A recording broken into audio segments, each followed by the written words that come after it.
o Espírito de Deus possa nos contemplar nessa noite, trazer a revelação, a comunhão e o entendimento necessário para adquirirmos o saber e que esse saber venha prosperar para a salvação, venha trazer clareza na qual o objetivo que temos é o reino dos céus.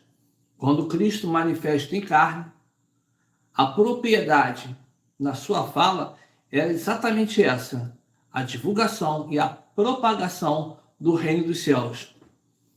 Ele não veio com a missão própria de restaurar o reino humano ou propriamente abençoar de fartura as pessoas, mesmo tendo dito que aquele que tendo deixado casa, pai, mãe, mulher, filho, bens, que no presente receberia o cêntuplo e no porvir a vida eterna.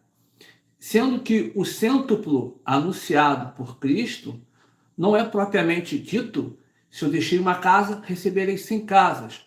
Ou a mulher, e vou ter 100 mulheres, um harém com 100 mulheres. A loucura do que é anunciado hoje, deturpando o conceito moral e a realidade que Cristo veio trazer, o reino do Senhor, do Pai, a qual ele proferiu, o reino de Deus, e deixou claro isso ao homem, quando intercalado por Pedro, à medida que cobravam dele o imposto. E Jesus, e Pedro preocupado, perguntou: que inflige é essa na moeda? César. E dito de Deus, dá a César o que é de César, a Deus o que é de Deus. E o que tem sido anunciado é esse evangelho torto. Pegam, se apropriam de uma fala que o Senhor dissera que daria 100 vezes mais no presente e no porvir a vida eterna. Ora, o que ele estava destinado a falar, 100 vezes mais o tesouro, o que assim proferiu a mulher samaritana: quem bebesse da água que ele tem a dar, jamais teria sede, e prontamente ela: dai-me de beber desta água, Senhor. O Senhor, aquele que está no Senhor, no seu interior, flui rios de água viva. Não é 100 vezes mais, é 1 milhão de vezes mais. Como dito pelo próprio rei, o Messias, que no curso da vida, ele estaria conosco, que a paz conferida àqueles que têm a confissão em Cristo excede a todo entendimento. É mais rico a riqueza contida na vida em Cristo, a paz que ele profere não é circunstancial ao mundo, como ele disse: não vos dou como o mundo a dá. E o que é proferido pelas pessoas, a paz, é estar livre de um problema, conquistar a casa própria, ter uma vida financeira abastada, um carro. E Paulo afirma o seguinte, que ele podia todas as coisas, mas quando ele falou isso, foi após um extenso discurso dizendo, né, já vivi abundância, escassez, açoites, privações, bonança e lutas, e termina com o discurso: posso tudo isso, porque creio naquele que me fortalece. Eu posso todas as coisas. Vai na contramão exatamente do que é proferido pelas instituições religiosas hoje. Distorcem a verdade do Senhor na mentira dos homens, na mentira das religiões, com a promessa de um reino terreno, que tem que ser cabeça, tem que ser conquistar. Essa promessa foi o diabo que, sobre o monte, ofereceu ao homem, ao Cristo: se prostrado e me adorar, tudo isso te darei. Essa não é a promessa de Cristo. Embora que, ao seguir Cristo, vamos ser cuidados, vamos ser tratados. Ele disse que estaria conosco até a consumação dos séculos. e que isso seria o fator predominante de glória. E em seguida falou para que tivéssemos perseverança, força, sermos fortes, porque ao suportar, porque seríamos perseguidos. A promessa em que a nossa estada neste mundo, como no reino humano, é que, por amor a ele, seríamos perseguidos. E se esse evangelho for anunciado nas instituições, ninguém quer, porque a pessoa, não, mas já não basta o meu sofrer, mais luta ainda, eu não aguento, não. Isso, Cristo não é isso, não. Essa é a menção que estão se fazendo a um evangelho que não é das escrituras sagradas. Daí vem o sofrimento, vem a decepção, vem a dor e a descrença. É muito habitual hoje a descrença nas instituições religiosas, lembrando que elas não salvam, mas as pessoas têm como referência o habitar com Deus, ter que estar aliançado com alguém ou uma denominação, acreditando que isso está averbando a ela, proporcionando a ela a entrada no reino dos céus. Muitos ficarão fora exatamente por esse motivo, por acreditar em homens e não nas escrituras sagradas. Temos a importância de congregar, ela é real. Amém? Bom, como assim já anunciado, esse que vos fala, Ricardo Melo, servo do Deus vivo, com a missão de anunciar o reino dos céus, a salvação, o apocalipse, o juízo de Deus, que agora no mundo já manifesto em andamento e as pessoas não estão apercebidas. Você que está chegando e não nos conhece, assista, fica até o final para que a gente tire algumas conclusões. A sua dúvida você pode estar colocando, sua pergunta, e a gente vai estar respondendo na medida que a gente vê aqui a sua mensagem, tá certo? Em discurso, às vezes, fica difícil parar para fazer mais, sempre que eu vejo assim podendo, nós fazemos, amém? Porque ainda de forma semanal, assim estaremos até a partida com o Senhor, ou a busca, o rapto da sua primícia. Lembrando que a igreja não é tomada antes da tribulação, e ao findar, a que resistiu, faltando 30 dias, que os dias dos cálices do terror, os últimos, os 7 nos cálices da ira, a igreja é tomada antes que eles sejam derramados, restando 30 dias finais para a batalha do Armagedon. Vem a igreja tomada nesse momento, igreja, o povo do Senhor, que ficou junto com as duas testemunhas, se acaso tiver alguém vivo ainda nessa condição. Porque os que vão ficar nos flagelos, nesses não há mais salvação. Tá certo? E agora está para ser tomado 144 mil, é a primícia. Falando dos 144 mil, e aí eu quero trazer a você, logo no início desse ano, já fizemos a primeira live a semana que passou, a segunda-feira, estamos em um curso agora na segunda, se não me falhe a memória. Já tivemos aqui, estamos na segunda, e assim vamos prosseguir. Mas o que eu quero deixar claro a você, porque o que acontece? A maioria, perceba algo, ninguém se preocupa com Apocalipse. E quando tem uma leitura, ela é muito superficial, fica a critério de uma linha arminianista, outro calvinista, ou de outros segmentos. E tem, dentro dessa confusão, desse bojo, tem aqueles que é amilenista, pré-tribulacionista, pós-tribulacionista, preterista, futurista. Tem uma série de divisão. Aqui o milênio é figurado, e aí outro não é, que já aconteceu. Existe uma série de rupturas, não é entendimento, não é linha de raciocínio, são rupturas, porque quando há uma estrutura em que, quando há uma estrutura, quando há uma direção, alguém se pronuncia e assina o livro, ele não tem uma interpretação do leitor pessoal, porque a própria escrita se revela por si só. E a estrutura que se tem em cada documento tem o seu fundamento e não pode ser pervertido ou trocado.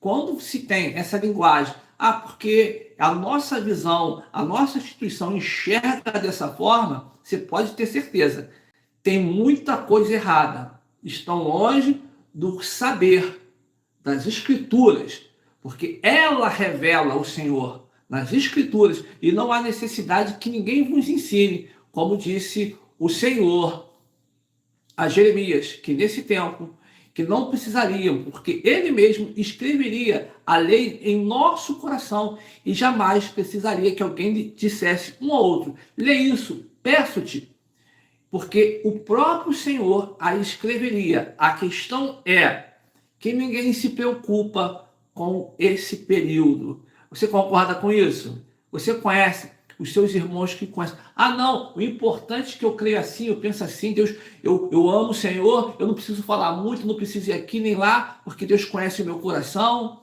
Deus fala comigo também. Ora,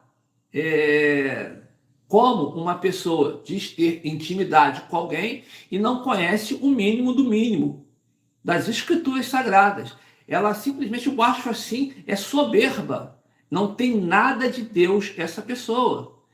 E, por fim, ainda há aqueles que, para alimentar, para que não perca esse nível, esse tipo de pessoa das suas instituições, gambelam. Não, meu irmão, na hora, por conta de valores, dízimos e ofertas que a pessoa atrela ao seu convívio, ao habitar, onde ela tem ali congregado. E nada contra ao ofertar, é lícito, amém? Faz necessário, é parte do processo de relacionamento. Como eu digo, ter alguém e aquilo que é meu eu não compartilho com aquele que confessa. Ah, mas Deus não precisa. Ué, como assim? Qual relacionamento que a pessoa tem com Deus? Complicado, né? Então é isso. Boa noite. Quem mais está com a gente aqui? Ó, pode colocar pergunta, porque a gente vai iniciar. Eu vou aproveitar, só relembrar o seguinte, da importância de ter qualquer pessoa que diz ter Cristo hoje e não se apropria do Apocalipse e não tem a preocupação de anunciar o reino dos céus. Ah, não, meu irmão, é importante, vou viver Cristo, vou conquistar, porque a igreja é tomada antes, não passa por nada disso, vai ser arrebatado, eu creio nisso. Uma coisa é você acreditar e outra coisa é o que está escrito. Ah, mas eu aprendi assim, meu pastor, minha igreja. Então segue pastor, segue igreja para você ver aonde vai. Seja eu e quem for. Ora, as pessoas podem ter carinho por nossa vida, como nós temos por ela. Mas eu não sou o motivo para ser seguido. E ninguém é. E senão o Messias, o Senhor, seja que diminua eu e ele cresça, como dito por João Batista. O importante é o Messias. A palavra que proferimos é derivada das Escrituras Sagradas. E se, em alguma coisa, exceder a minha fala que vá além do que está escrito, é para ser desconsiderado, é para ser lançado ao lixo. Minha e de quem quer que seja, que vá além das Sagradas Escrituras. Tá certo? Então, como se compreende uma pessoa que afirma ter Cristo e não tem a palavra, nesse sentido, do reino dos céus apurada em seus lábios? Não é que você tem que falar grego, alemão, o hebraico, não é que você tem que decorar de Gênesis, Apocalipse, mas, no mínimo, é entender que o reino dele vem E o que foi anunciado, o que foi dito aos apóstolos, é que fosse ao mundo todo. Não foi para, à medida que passasse, curasse, libertasse os, né, dos males, mas a ordem foi anunciar o reino dos céus e pregar o evangelho a toda criatura, anunciando o reino dos céus. Ou seja, o juízo final, em que não acontece. O que é anunciado é o reino, não, vamos conquistar, ainda que está, ou seja, está tudo na contramão. As instituições não estão anunciando. E, não se engane, ninguém vai ser arrebatado antes de tribulação nenhuma, porque acontecerá, que é um caso extraordinário, é a primícia do cordeiro destinada, que são 144 mil, e é tomado no meio, na medida que a primícia é tomada, para depois a colheita, a lavoura ser recolhida, como é assim era feito antes da colheita, né, as festas da colheita, tirava-se o dízimo, só depois então o povo podia participar da colheita. Então, 144, como está escrito em Apocalipse 7,14, os 144 mil, são a primícia e fica sobre o Monte Sião. A partir daí, diz o Senhor, bem-aventurados os que morrem agora em Cristo, vão pagar, passar pela tribulação e vão pagar com sangue. E aí, dito pelo Senhor, ao término disso, depois que é tomado, quem são esses, Senhor? Depois que os 54, aí passa esse período, quem são esses, Senhor? São esses o que vieram. Não, aliás, fala para não medir o ato exterior de fora, porque há o ato de dentro e o ato de fora. É reservado aos gentios. E quem são esses que vestem as vestiduras brancas? São esses o que vieram da grande tribulação. Amém? Antes, os 144 já está. Agora, destinado a este, aí eu vou falar a você, porque muitos não estão se preocupando com isso, que é só a bênção. Não, irmão, 2026 vai ser bênção. Não, para esse ano, pela agenda 2030, né? A agenda global, né? Da ONU, 2030, né? E do diabo é destruição, morte e o descrédito das instituições religiosas. É bem verdade que, a cargo do grande público, as credenciais evangélicas que existem, né, as patentes, as denominações, já estão em total descrédito, até mesmo pelos próprios crentes. Um tem uma visão errada do outro, não é um corpo coeso. Um julga ser melhor do que o outro. Não, aqui a gente tem a preocupação disso, a palavra que tem poder na ausência de uma argumentação mais lapidada, robusta, a pessoa para engrandecer. Assim, não, que aqui é um poder, que aqui, que adianta falar bonito e os demais, com com títulos, com diplomas, não, porque nós temos aqui não há como, ou seja, de debate, e vai cada um querendo o seu quinhão, cada um com a sua igreja. É desse jeito, cada um com a sua igreja, e dentro de Cristo. É o que está em Mateus 24. Vem em meu nome, mas se colocam no lugar de Cristo, porque para você estar com Cristo, tem que estar com Ele. Se não está com Ele, pode estar com outro, mas tem uma visão deturpada, que não é assim, está enganado, e vai todo mundo se quebrar, e vai todo mundo para o inferno, e é assim que se colocam.